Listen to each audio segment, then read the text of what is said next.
के साथ आगे बढ़ते हैं, जिस टर्म के लिए हम एक्सप्लेन करेंगे ग्लाइकोसाइडिक बॉन्ड। क्या एक्सप्लेन करेंगे हम? Glycosidic bond. सर, जो ग्लाइकोसाइडिक बॉन्ड है उसी बॉन्ड को हमें एक्सप्लेन करना है डीएनए स्ट्रक्चर के अंदर। कहाँ पर एक्सप्लेन करना है? डीएनए स्ट्रक्चर के अंदर। ठीक है। एक्चुअली ग्लाइकोसाइडिक बॉन्ड किसे कहा जाता है और ग्लाइकोसाइडिक बॉन्ड फॉर्मेशन क्या है, इसी के बारे में हमें डिस्कस करना है।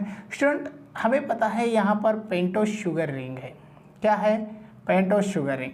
इसी पेंटोज शुगर रिंग के अंदर एक फंक्शनल ग्रुप हमें दिखाई देता है जिसे हम कहते हैं हाइड्रोक्सिल। यहाँ पर एक हाइड्रोजन है, यहाँ पर हाइड्रोजन और यहाँ पर भी हाइड्रोजन है। स्टूडेंट, कार्बन नंबर फर्स्ट हमारे लिए बहुत इंपॉर्टेंट है। Carbon number second, carbon number third, carbon number fourth और जो फिफ्थ है वो है आउट ऑफ द रिंग। इसी तरह से हमें 4 कार्बन, 1 ऑक्सीजन यानी कि फ्यूरानोज रिंग का स्ट्रक्चर दिखाई देता है। इसी फ्यूरानोज रिंग के स्ट्रक्चर के साथ हमें 5 कार्बन जब दिखाई देते हैं तो हम उसे पेंटोज शुगर कहते हैं। यानी कि हमने ड्रॉ किया वाला स्ट्रक्चर पेंटोज शुगर का है। स्टूडेंट, पेंटोज शुगर रिंग के साथ बॉन्ड फॉर्मेशन होने के बाद हमें मिलता है एक्चुअली डीएनए का स्ट्रक्चर। और जब ये डीएनए का स्ट्रक्चर हम एक्सप्लेन करेंगे तो हमें न्यूक्लियोटाइड का भी पता चलता है। किसका पता चलता है? न्यूक्लियोटाइड का। अभी इसी के साथ देखो स्टूडेंट, यहाँ पर प्रेजेंट है कार्बन नंबर फर्स्ट और उसी की बॉन्डिंग होती है नाइट्रोजन के साथ, यानी कि N2 बेस के साथ। किसके साथ? N2 बेस के साथ। और जब N2 बेस के साथ इसी की बॉन्डिंग हो जाएगी तो जो नाइट्रोजन अटैच है, जो नाइट्रोजन कार्बन के साथ बॉन्ड कर रहा है, उसी बॉन्ड को हम कहते हैं ग्लाइकोसाइडिक बॉन्ड। क्या कहते हैं student? Glycosidic bond. Glycosidic bond. Student, ये हो गया ग्लाइकोसाइडिक बॉन्ड जो रिस्पॉन्सिबल है नाइट्रोजन बेस को पेंटोज यानी कि पेंटोज शुगर के साथ बाइंड करने के लिए। ठीक है। थोड़ा आगे बढ़ते हैं। आगे बढ़ने के बाद हमें पता चलता है, हमें और एक महत्वपूर्ण टर्म यहाँ पर एक्सप्लेन करना है जिसे कहते हैं हम फॉस्फोडाइस्टर बॉन्ड। Phosphodiester bond. ठीक है। 2 बॉन्ड हम एक्सप्लेन करेंगे स्टूडेंट। ग्लाइकोसाइडिक के बारे में तो हमने डिस्कस किया, अब हम डिस्कस करते हैं ग्लाइकोसाइडिक के बाद फॉस्फोडाइस्टर के बारे में। स्टूडेंट, कार्बन नंबर 5 जो है वो आउट ऑफ द रिंग है, हम सभी को पता है। जो carbon number 5 out of ring है उसी के साथ बॉन्डिंग होती है फॉस्फेट ग्रुप की, और जो बॉन्ड है वो बॉन्ड फॉर्मेशन होता है फॉस्फेट ग्रुप के साथ 5th नंबर के कार्बन के साथ। उसी को कहते हैं हम phosphodiester bond. Means this is the phosphodiester bond. Phosphodiester bond. तो ये कुछ इंपॉर्टेंट टर्म हो चुके हैं जो डीएनए स्ट्रक्चर के अंदर हमें ज़्यादातर हेल्पफुल रहेंगे। ठीक है स्टूडेंट, तो चलो आगे बढ़ेंगे, हमारी पढ़ाई कंटिन्यू इसी के बारे में डिस्कस करेंगे। हमें एक्सप्लेन करना है वैटसन और क्रिक मॉडल, यानी कि जो स्ट्रक्चर आज हम एक्सप्लेन करेंगे वो स्ट्रक्चर है Watson and Crick structure. Watson और क्रिक इन्हीं की डिस्कवरी के साथ हमें डीएनए के स्ट्रक्चर के बारे में डिस्कस करना है। जो डीएनए का स्ट्रक्चर आज हम एक्सप्लेन करेंगे उसी के बारे में हमें पता है, कुछ इंपॉर्टेंट टर्म्स वहाँ पर लिखना ज़रूरी है। जैसे कि स्टूडेंट, डीएनए स्ट्रक्चर एक डबल हेलिक्स मॉडल है, डबल हेलिक्स मॉडल। और इसी डबल हेलिक्स मॉडल के अंदर 2 स्ट्रैंड है, 2 स्ट्रैंड। दोनों स्ट्रैंड एंटी पैरेलल रन है स्टूडेंट। कैसे है? Anti parallel.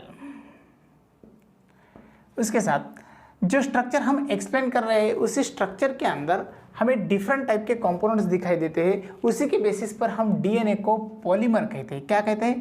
पॉलीमर्स। यानी कि DNA as a polymer of nucleotide. किसका पॉलीमर है? न्यूक्लियोटाइड का।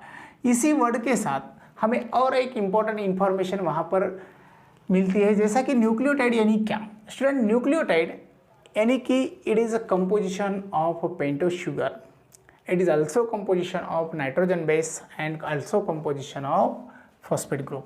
तो इसी को हम न्यूक्लियोटाइड कहते हैं। इसी न्यूक्लियोटाइड के पॉलीमर के साथ, इसी न्यूक्लियोटाइड के चेन के साथ डीएनए का स्ट्रक्चर कंप्लीट होता है। तो इसी डीएनए स्ट्रक्चर को हमें जब एक्सप्लेन करना है तो हमें उसे मार्फोलॉजिकल स्ट्रक्चर के बारे में भी सोचना पड़ेगा। स्टूडेंट, डीएनए के मार्फोलॉजिकल स्ट्रक्चर के बारे में हम जब सोचते हैं तो हमें पता चलता है डीएनए हेलिक्स मॉडल है, और हेलिक्स रहने के साथ डीएनए एंटी पैरेलल है, और एंटी पैरेलल रहने के साथ डीएनए हमें 2 डिफरेंट एंड्स बताता है। कितने एंड बताता है? 2 डिफरेंट एंड बताता है। जैसा कि फर्स्ट एंड है जिसे हम कहते हैं 3 प्राइम एंड, और जो अनदर एंड है उसे हम कहते हैं 5 प्राइम एंड। इसी तरह से डिफरेंट 2 एंड हमें दिखाई देते हैं। स्टूडेंट, डीएनए का मॉडल एक्सप्लेन करने से पहले हमें न्यूक्लियोटाइड का कंपोजिशन देखना जरूरी है। उसी न्यूक्लियोटाइड के कंपोजिशन के साथ हमें 2 इंपॉर्टेंट टर्म भी एक्सप्लेन करना है। जैसा कि फर्स्ट टर्म हम एक्सप्लेन करेंगे जिसे हम कहेंगे ग्लाइकोसाइडिक बॉन्ड। क्या कहेंगे? Glycosidic bond. ठीक है।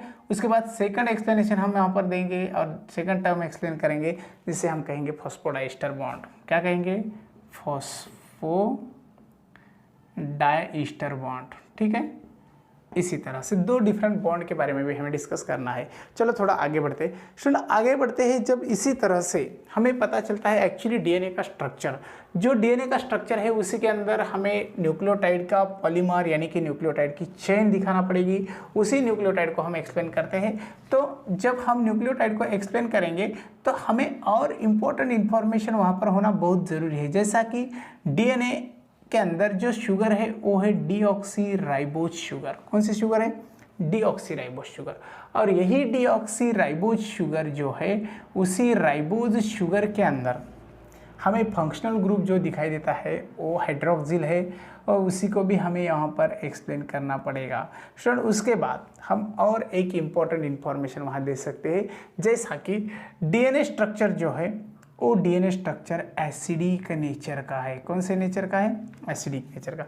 तो चलो स्टूडेंट, हम सबसे पहले स्ट्रक्चर ऑफ न्यूक्लियोटाइड इसी के बारे में डिस्कस करते हैं। न्यूक्लियोटाइड एक्चुअली क्या है, और यही न्यूक्लियोटाइड डीएनए फॉर्मेशन के लिए रिस्पॉन्सिबल किस तरह से, वो हमें यहाँ पर एक्सप्लेन करना पड़ेगा। तो हम यहाँ पर पॉइंट एक्सप्लेन करेंगे स्ट्रक्चर ऑफ न्यूक्लियोटाइड सबसे पहले, यानी कि हमें देखना है न्यूक्लियोटाइड का स्ट्रक्चर। ठीक है। अभी इसी न्यूक्लियोटाइड के अंदर हम क्या कहते हैं? It is a composition of pentose sugar. Student, pentose sugar यानी कि जिस शुगर मॉलिक्यूल के अंदर 5 कार्बन प्रेजेंट है। कितने कार्बन प्रेजेंट है? 5 कार्बन, उसी को पेंटोज शुगर कहते हैं। उसके बाद इसी के अंदर प्रेजेंट है नाइट्रोजन बेसेस, उसे हम N2 बेसेस कहते हैं। और इसी के अंदर स्टूडेंट प्रेजेंट है फॉस्फेट ग्रुप यानी कि फॉस्फोरिक एसिड। ठीक है। चलो, इसी तरह से हमें कंपोजिशन दिखाई देता है न्यूक्लियोटाइड का। स्टूडेंट, जब पेंटोज शुगर के बारे में हम डिस्कस करते हैं तो पेंटोज शुगर एक रिंग है, और उसी रिंग के अंदर हमें पता चलता है 5 कार्बन है। कितने कार्बन है? 5 carbon. Means it is a 5 carbon containing compound. इसके अंदर हमें first one that is the oxygen, उसके बाद इसी ऑक्सीजन के साथ 4 डिफरेंट कार्बन है, जो कार्बन यहाँ पर रिंग फॉर्मेशन के लिए इन्वॉल्व है। और जो 5th नंबर का कार्बन है स्टूडेंट, वो out of the ring situate हो चुका है। यहाँ पर carbon number 1, carbon number 2, carbon number 3, carbon number 4 और कार्बन नंबर 5th। इसी तरह से 5 कार्बन है। स्टूडेंट, रिंग फॉर्मेशन के लिए 1 ऑक्सीजन और 4 कार्बन रिस्पॉन्सिबल है। इसलिए जिस रिंग के अंदर 4 कार्बन एंड 1 ऑक्सीजन इन्वॉल्व होते हैं और जो रिंग स्ट्रक्चर फॉर्म होता है उसी को हम फ्यूरानोज कहते हैं। क्या कहते हैं? फ्यूरानोज। तो यहाँ पर देखो स्टूडेंट, फर्स्ट नंबर का जो कार्बन है, इसी फर्स्ट नंबर का जो कार्बन है उसी को नाइट्रोजन बेस अटैच हो जाता है। यहाँ पर हाइड्रोजन हाइड्रोजन है, यहाँ पर हाइड्रोजन है, यहाँ पर हाइड्रोक्सिल है, यहाँ पर हाइड्रोजन हम दे सकते हैं।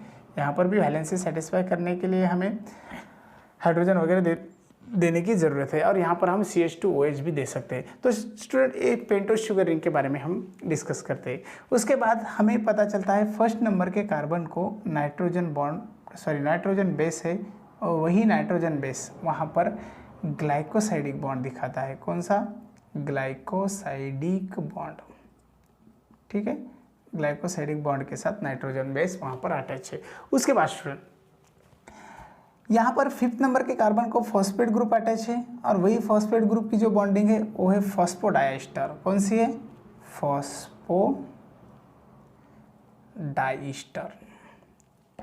इसी तरह से यहाँ पर नाइट्रोजन बेस, पेंटोज शुगर और फॉस्फेट ग्रुप तीनों कंपोनेंट्स के साथ जो स्ट्रक्चर मिलता है उसी को कहते हैं हम न्यूक्लियोटाइड। लेकिन स्टूडेंट जब हम नाइट्रोजन बेस के बारे में डिस्कस करते हैं तो नाइट्रोजन बेस जो है वही नाइट्रोजन बेसिस यहाँ पर 2 डिफरेंट टाइप्स दिखाता है।